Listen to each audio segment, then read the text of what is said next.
Okay, welcome TCU Horned Frogs.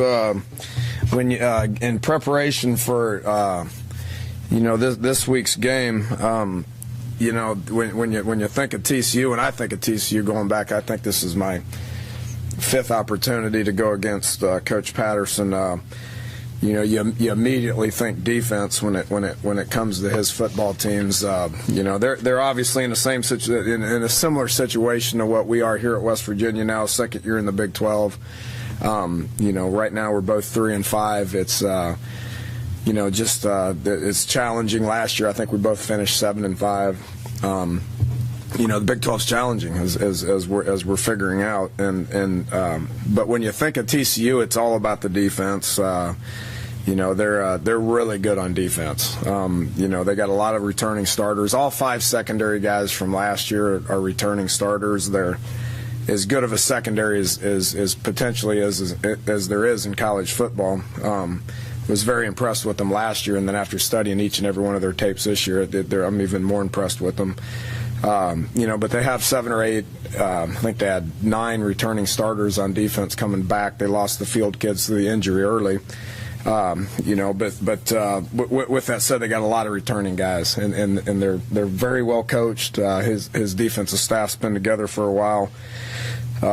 Been doing the same thing for at TCU for about 15 years now. So he's got tremendous continuity with the coaching staff and has recruited guys to do the same thing there over the last almost decade. So good against the run, great against the pass.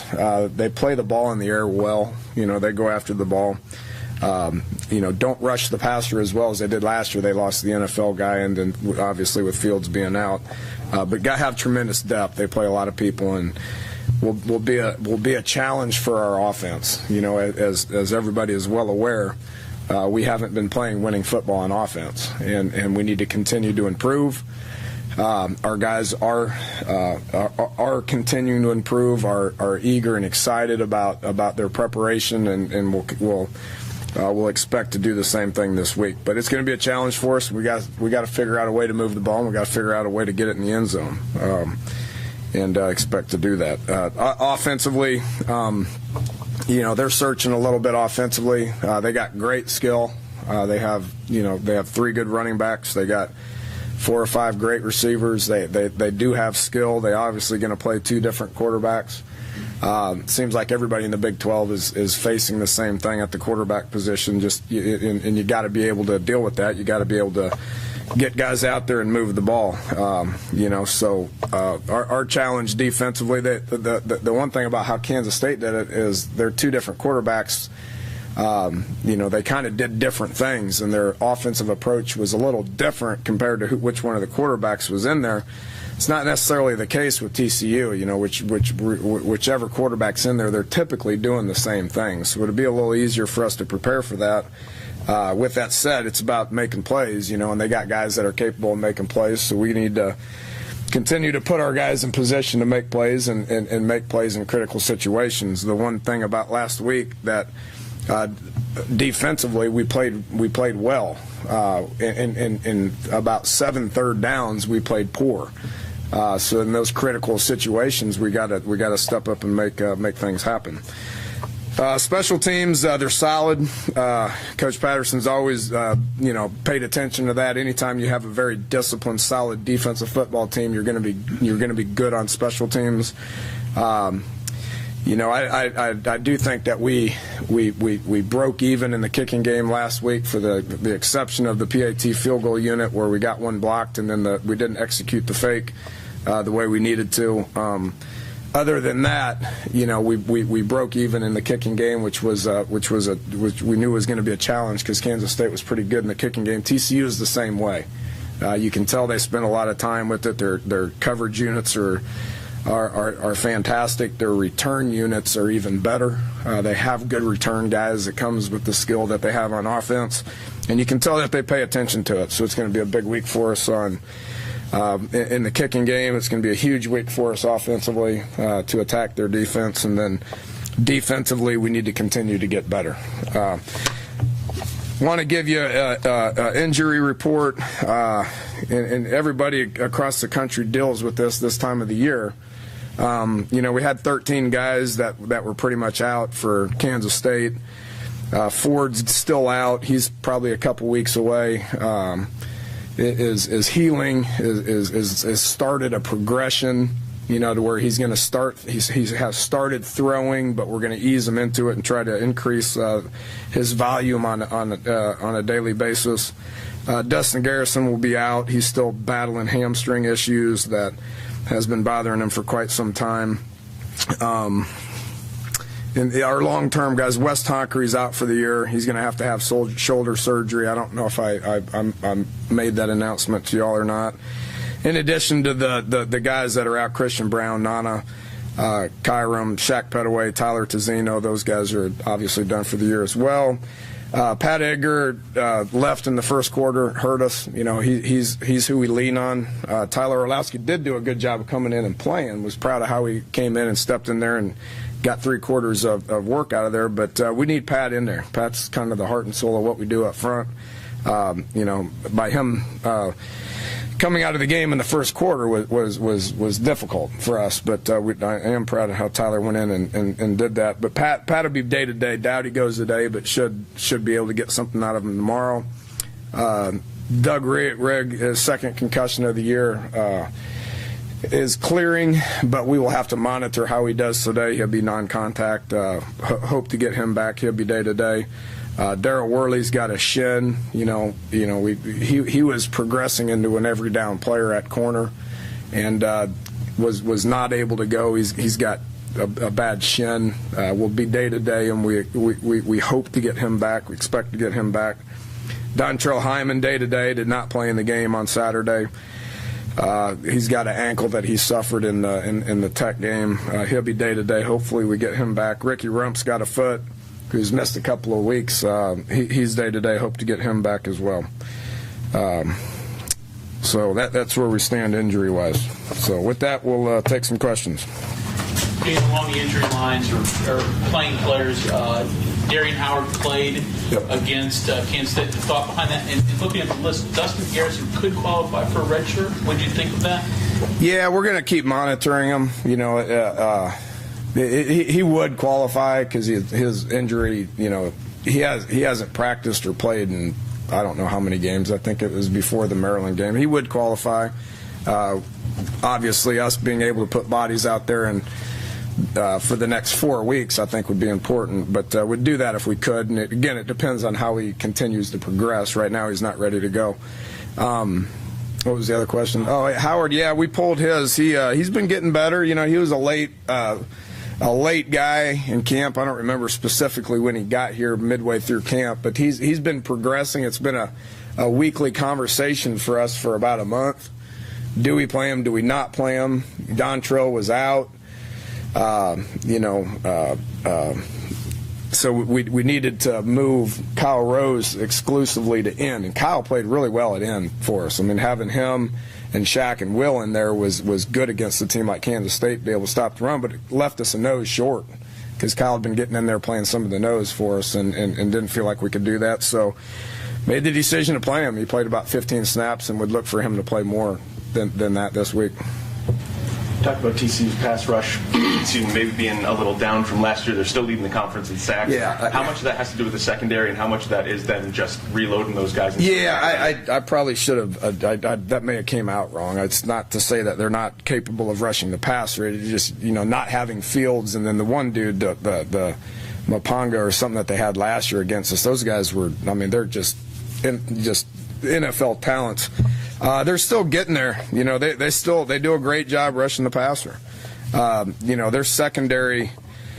Their secondary matches routes and covers as good as I've seen. Period. I mean, they're just really good at it. So the quarterback sits back there, and you where do you throw? Well, there's nowhere to throw. Well, that rush gets there, but. John Kuntz was played against us last year and gave us fits. So he's capable of it. There's two guys on the inside, the Chucky Hunter and the Davion Pearson. Those guys do just a tremendous job holding their gaps in the run game, but then understanding when it's run, when it's pass, when it's screen, and come upfield as well. So got capable people doing it.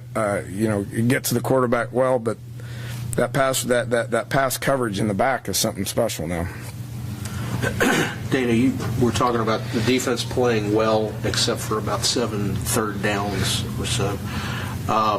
And I'm looking back at your injury report here, and you've got maybe your best corner, one of your best pass rushers in Hyman, one of your nickel guys in Rumpf. Does that have anything to do with it? Because those third downs are in that nickel package generally. Yeah, but what are you going to do about it? You got to put people in there to the next guy up thing pertains to that same very exact situation. So, you want your best guys out there. Injuries affect everybody. You got it. I mean, shoot, I imagine TCU would like to have their best pass rushing defense end available for them as well. So, not going to use that as an excuse not to be successful. Never have, never will. We were in position to make plays. We got to make plays. We got to trust what everybody does, and we got to execute, the proper coverage as it's called. So, regardless of who the bodies are, they need to know what to do. They need to get in. They need to do it to their best ability, and it's our job to coach them up to do so. One name, I don't think you mentioned it, but maybe because it's no big deal, but Gross hadn't played for a while. Is he able? He had a hamstring last week against Texas Tech. He pulled it on Wednesday or Thursday, so he was hampered against Texas Tech. The Kansas State game was not his type of a game. He's a little light, he needs to mature, he needs to develop. He's a guy I wished we could redshirt. Darian Howard's a guy I wished we could redshirt. We're redshirting about 17 guys right now, which is going to be good for the future. But those are 2 guys that you wished you could redshirt, but you just can't. So until we get in position where we can, then you got to play them. Patterson, I think it was probably back in Dallas in July, said about calling plays against offense in this league that he tries to maybe audibilize on defense if he has time to communicate it. How different is that from your perspective when you call something, but usually they don't audibilize on defense. It's basically like an offensive concept. Well, where I see it happening a lot is with up-tempo teams, that hurry up and act like they're going to snap it and then pull off. You can get into some defensive audibles at that time. Pertaining to the offense, I'm not quite sure where you're going with that. I mean, we don't do that as much. We get the right personnel in, we let it settle, we call the play. If we don't like it, then it's up to the quarterback to flip it to something else. That's where we're a little handcuffed offensively with the inexperience that we have at quarterback. Defensively, we didn't have to face that against Kansas State. They were going to use up 40 seconds and snap the ball. TCU will push the ball. They're no huddle. They'll go fast, just like Texas Tech did, like Oklahoma State did. But he doesn't, if you call in the play or whatever and Clint gets back there, he doesn't signal in a play from the sideline because he sees something. It's not like, all right, Keith, change to this. I'm not following you. Okay. You call a play and you run out there, right? Does he? You talking about me offensively? Yeah, and Patterson on the other side, if he sees something and reacts, and he said that maybe it was a tempo thing, but if there's time, he's going to try to change it to get into a better call. That doesn't sound like it's a very common thing. No, you don't. It's not with all the tempo that's going on. You can't. I mean, it gets difficult to be able to do that. He's got his little play sheet like us offensively. We have our play sheet. He looks at it. He sees what the personnel is. He picks from a collection of things. Like, for instance, he made this comment on facing Kansas State on third downs. We were 0 for our last 6 or whatever it was, and we had a different coverage called on all 6. So if it doesn't work, you try something else and you live with it. You can't. I think I know where you're going with it, Mike. But you can't. You're not going to win football games by calling perfect plays. You're not. I mean, you can do your best. You can. I will challenge anybody to say they ever called anything close to a perfect game. I mean, you got to call plays to your best ability, and you got to try to get yourselves into the right plays based on what you think they're going to do on all 3 sides of the ball. But then there's a whole lot of just executing the play, make it work. I mean, if you're covered, then you need to fight for the ball and catch it. You know, if a guy's unblocked, then at some point you got to make the guy miss. I mean, you got to make plays. You got to execute. You got to execute the plays that are called. That's the one thing that we need to do a better job, is just executing the calls consistently. You know, that takes time. So the offensive look doesn't change much when Casey's in there, but I mean, in terms of them being able to execute it, how much does that change having a more veteran guy back there? I don't know how much more veteran he is. I mean, you know, the other guy, the Boykin guys, played quite a bit of ball too. You know, I mean, he played the whole game against us last year. I mean, he played the whole year last year. You know, and he's played the majority of the snaps this year. So he's played more in the last year and a half than Paul Hall has. You know, obviously over the course of a 4-year span, you know, he's taken probably a few more snaps, but they're both experienced guys. They've both taken plenty of reps. They're both capable of getting in there, executing the offense, and moving the ball. Probably not at the consistency like I'm talking about in their mind that they'd like to see, but probably only a matter of time before that gets worked out. Dana, we've talked a lot about quarterback play and the wide receiver play, you know, skip the skill stuff. But what I've seen when offenses aren't working an awful lot, it goes back to the offensive line play a lot. How is your line? I mean, it hasn't been discussed a whole lot. How is it held up and played? It's like everything that I'm explaining with our football team. Just the consistency is not winning football, you know, and we have been improving up front. Quentin Spain played the best game he's ever played on Saturday. Okay, so you know, we have been getting better. Pat Edgar continued to get better. His first 16, 17 snaps was really good, you know, and then obviously he goes down. Orlowski, Pankey, Marquise are young. They're going to keep improving. You know, in my opinion, you know, Fight and Kindler, you know, they need to get better. You know, I think they took just a small step back this past week, and they know that, and their challenge is get out there and get better this week. It's just consistent. You're right. I mean, you know, you can have average receivers if you have a great offensive line, you know. I feel differently about the quarterback position, but you need good quarterback play regardless if you have a good offensive line or a bad offensive line. You know, the good quarterbacks can bail out a bad offensive line at times. Don't know if a great offensive line can bail out a bad quarterback at times. They're still inconsistent, still learning to play together, still improving. I am pleased with their effort, their attitude, their will to get better and continuously try to improve.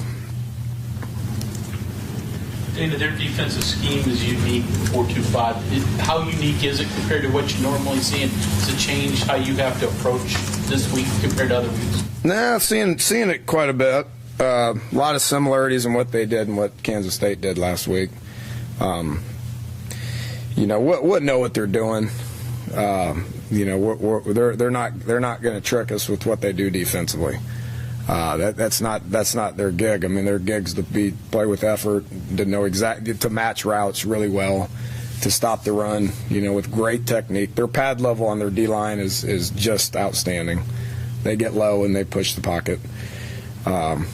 So knowing what to do, you know, drawing up plays against it, I can come up with all kinds of schemes that work against it. It's the execution that's difficult.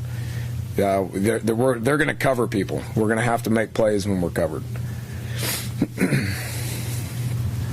With regard to Clint, has he progressed as far as making checks at the line? I mean, from week to week, or at this point in the season, are you pretty much stuck? That ain't going to happen this year. I've come to terms with that. So he's going to do his absolute best in understanding the game plan, going out and trying to execute it the best he can. That's 100% off season. He needs to be able to take cut-ups from an entire year without the pressure of trying to prepare for an opponent, you know, and just be able to sit in a room and study it and then go outside and practice it for a couple of months and then go through all of spring ball and the whole summer. He's going to need that downtime, that off-season time, in order to grasp what we're asking him to do. Would that be which is not surprising. Sure. Not surprising. Would that be in the mental part, the physical part? When he misses some close throws like that, is it a mechanical thing? Is it just focus and being comfortable, or? Can you? It's a combination of a lot of it, probably. He had some issues last week, not trusting the offensive line as much as he should. He got antsy. His eyes weren't in the right spot all the time. He skipped some reads. The communication was good. We fixed that. I mean, we don't have communication issues. I mean, we fixed that with reps and with practice. The continuity with the receivers will improve with time. Understanding how a guy comes out of this cut and that cut, and how to throw a specific route over the middle of the field or the deep throws. I mean, it's experience, it's practice, it's continuity, it's trust, it's development, it's mechanics, it's understanding the offense. It's a whole list of things. Nobody's got time or patience for it, but it's just reality. Is he starting this weekend? I would think so. We got practice today. We'll go evaluate it today and tomorrow. I put Paul in there because I felt like we needed a little bit of a spark. We got down 2 scores and had 12 points, and it was in the fourth quarter. So I put him in there to see if he could execute it. And he understands what we're trying to do probably a little bit better. So felt like it was worth a try, and he got in there and moved us a little bit, but obviously didn't finish it or put forth a winning performance. So we'll evaluate these guys in practice and see how they do. Dana, have you seen bright spots from that relationship with the receivers the past couple of games? Not like I'd want it to be. No, I thought we played our worst game at receiver 2 weeks ago. I thought we played okay. This week I don't have huge issues with what we did receiver-wise this week.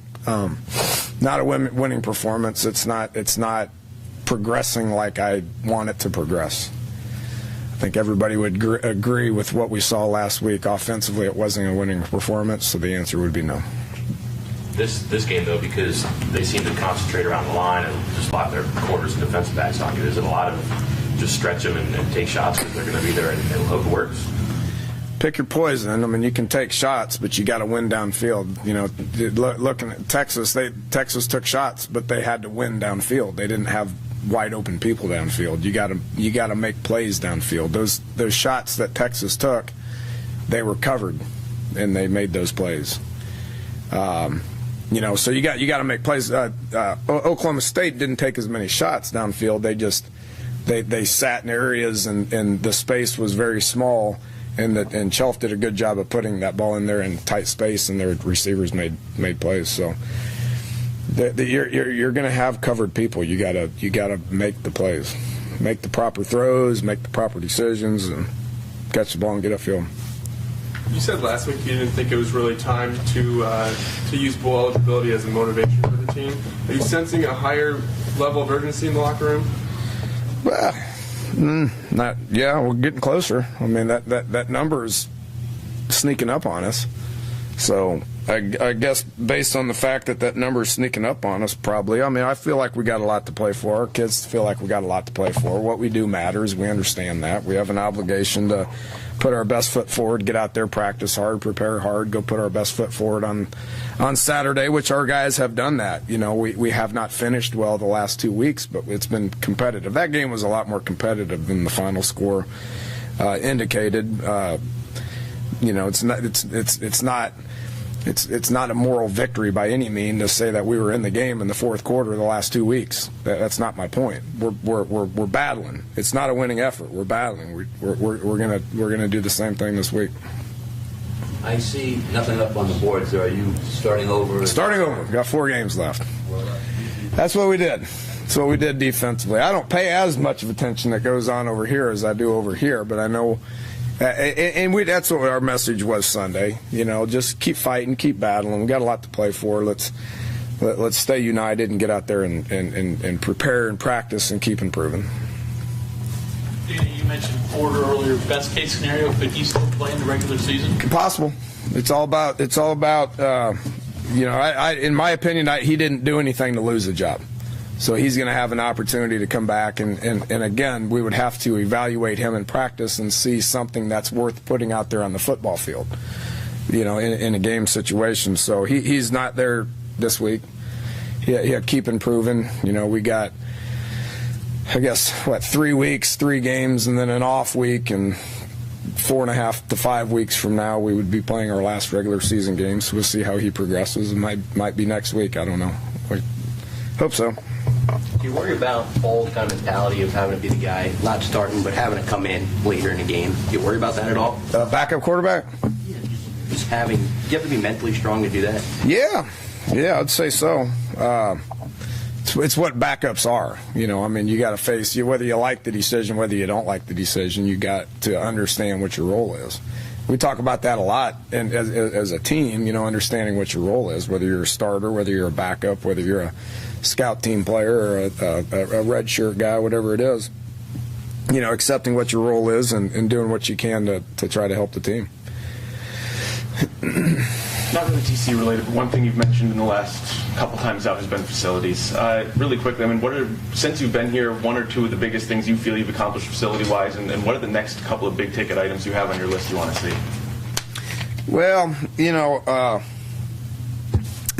for me, I mean, not to get into a lengthy discussion here because it'd be lengthy, but what I worry about is because it affects recruiting. So the more glitz and glamour you can do, it affects recruiting. Okay, and we do happen to be a part of a conference that understands glitz and glamour and it being an arms race and all that. So we got to be cognitive of that. What I deal with on a day-to-day basis is what our players do on a day-to-day basis to get better. Which is meeting, lifting, eating, and practicing. So if you take that, you can probably figure out where I'm going with that. All right, thanks, guys.